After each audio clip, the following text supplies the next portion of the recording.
Assalamualaikum warahmatullahi wabarakatuh. Sobat Fuadi rahimakumullah. Alhamdulillah kita berjumpa kembali di channel Ngaji Fuadi. Kali ini kita akan melanjutkan pembahasan terkait yang di video sebelumnya belum selesai, kata per kata, analisa dari sisi nahwu dan shorof terkait ayat ke-40 surat Al-Baqarah, wa aufu bi ahdi ufi bi ahdikum wa iya ya farhabun. Pada ayat sebelumnya kita sudah membahas di awal ayatnya, ya bani Israil dzkuru ni'matiyallati an'amtu alaikum. Kali ini kita lanjutkan apa yang dimaksud oleh ayat ini. Mari jangan berlama-lama, kita ngaji Fuadi. Oh ya, untuk sobat Fuadi yang belum memiliki mushaf terjemah Al-Quran Fuadi, agar ngajinya semakin lancar, semakin mudah dipahami, silahkan miliki langsung mushaf terjemah Quran Al-Fuadi. Untuk link pembelian ada di deskripsi. Silahkan untuk segera dimiliki mushaf Al-Fuadinya dan kita bisa ngaji bersama-sama.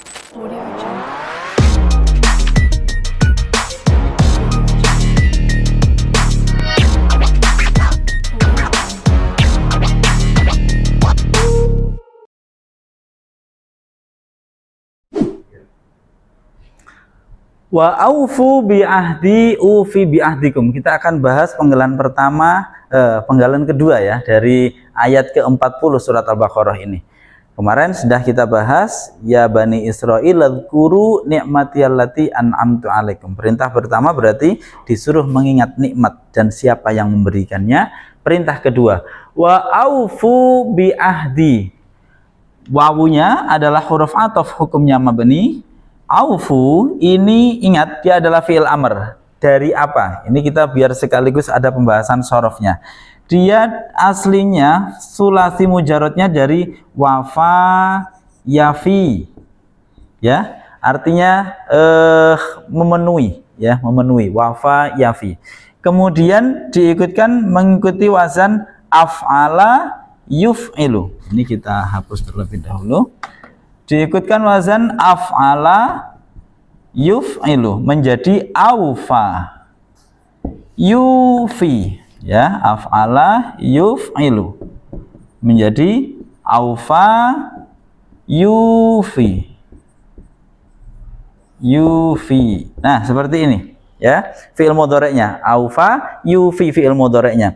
Kemudian dibentuk fi'il amrnya apa? Af'ala yuf'ilu, fi'il amrnya af'il aufi. Nah, jadi fi'il amrnya af'il menjadi aufi, ya, fi'il amrnya af'il berarti menjadi aufi, ya. Af'il itu mabni pada sukun, tapi kalau aufi karena huruf akhirnya berupa huruf ilat, mabninya dengan membuang huruf ilatnya.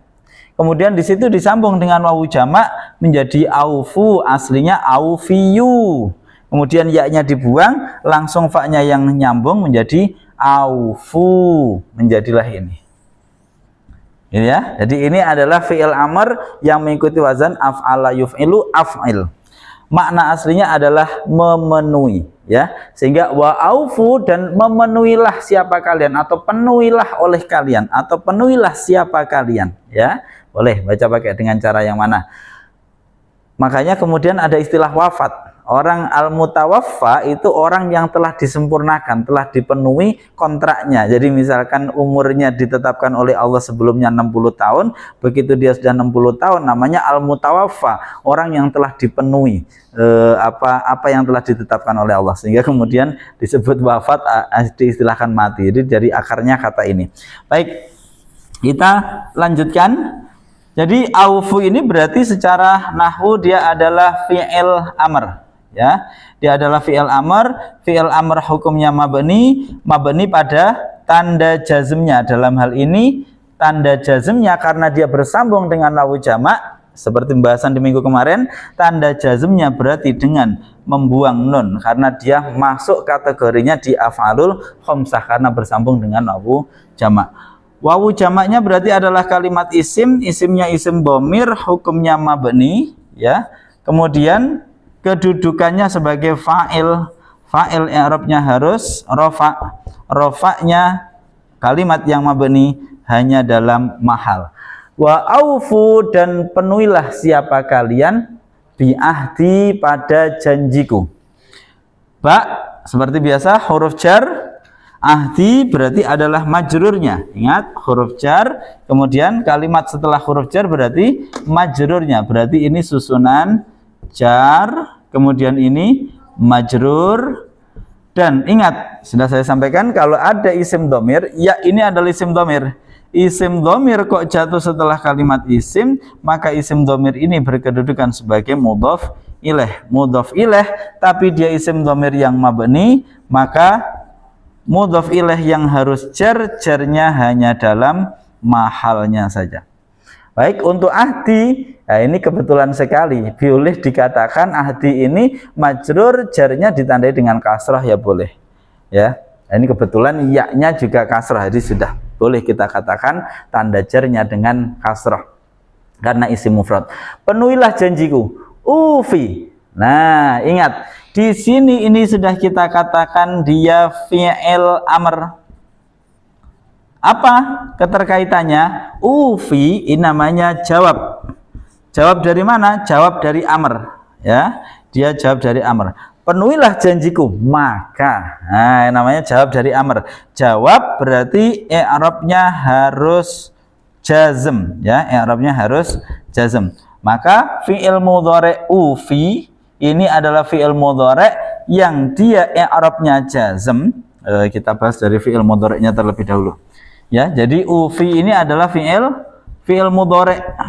Fi'il mudhari' hukumnya mu'rab. Kategorinya apa dia? Ingat, sudah saya sampaikan tadi dari aufa, yufi, huruf akhirnya berupa huruf ilat. Berarti dia di sini adalah mu'tal akhir. Kemudian kedudukannya sebagai apa? Jawab. Jawab berarti i'rabnya harus jazm.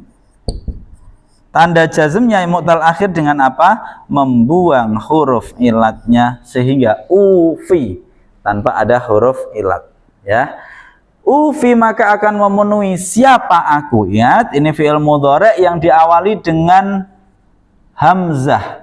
Berarti fa'ilnya berupa dhamirun mustatirun wujuban. Dhamir mustatir yang tidak bisa dinampakkan, dia wajib harus disimpan. Yang kalau dimunculkan berupa ana.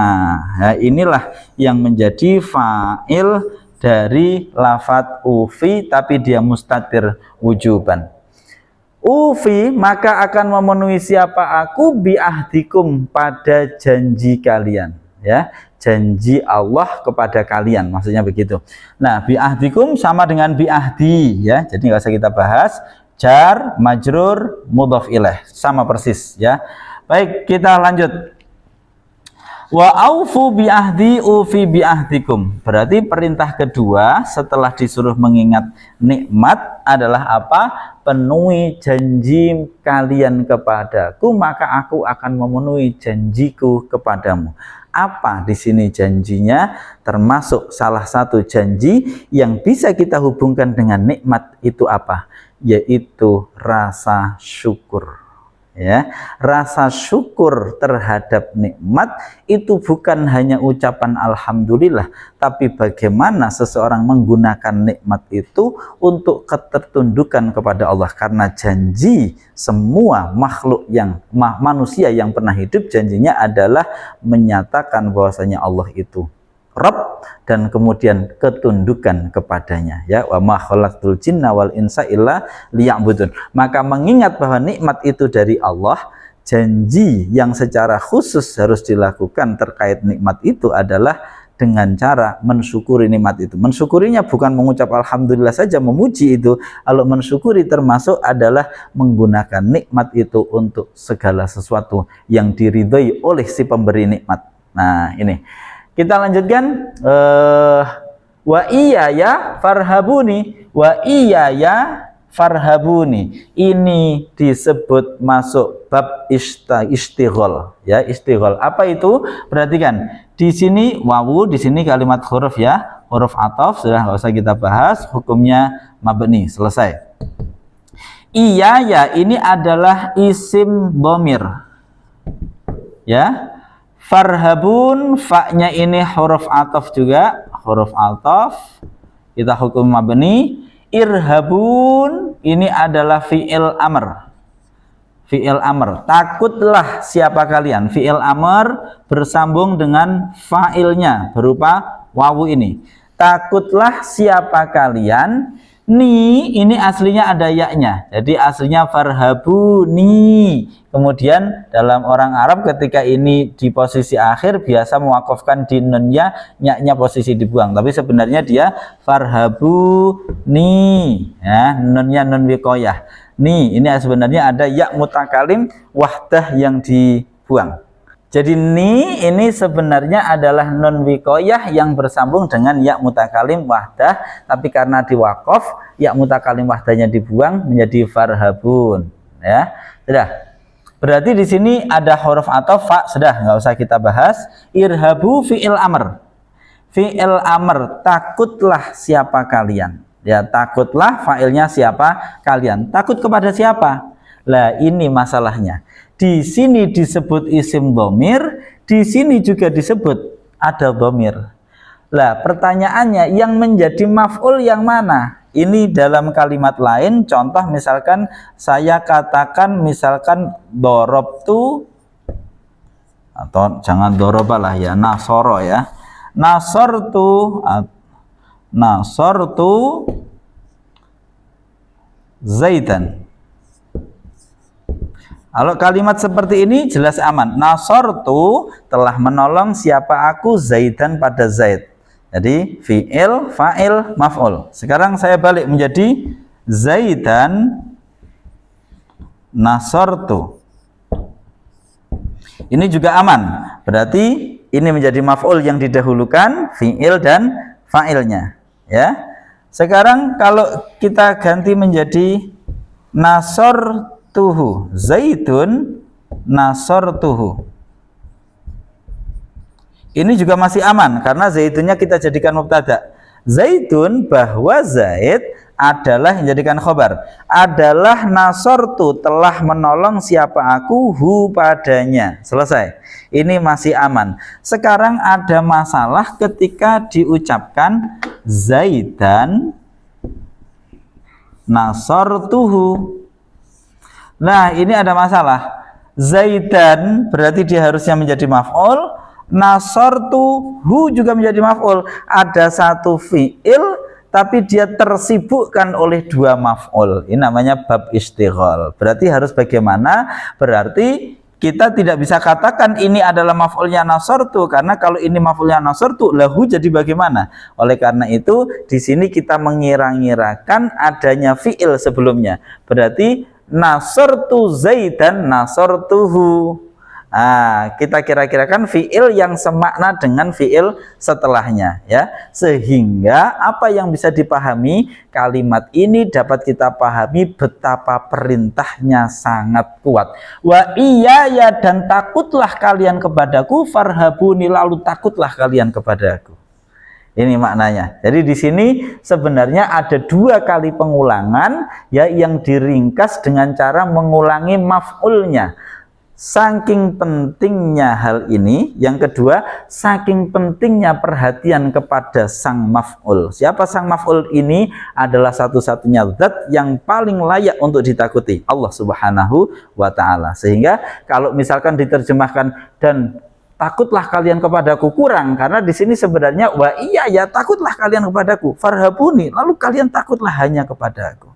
Nah, di sini ada pengulangan yang menunjukkan kekuatan tekanan yang sangat kuat terhadap makna dari kalimat wa iya ya farhabun. Berarti jika kalian harus takut, harusnya kalian takut hanya kepada Allah. Harusnya kalian takut hanya kepada Allah. Nah, wa iya ya farhabun. Baik sahabat Fuadi rahimakumullah.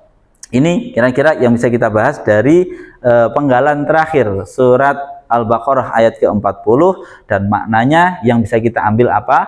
Bahwasanya penting bagi kita untuk memperhatikan nikmat ya, di video sebelumnya. Kemudian siapa pemberi nikmat? Kalau kita mengingat si pemberi nikmatnya, harusnya kita ingat berarti kita dalam tanda kutip berhutang untuk bersyukur Artinya apa? Menggunakan nikmat ini sesuai dengan peruntukannya, sesuai dengan hal-hal yang diridhoi oleh sang pemberinya.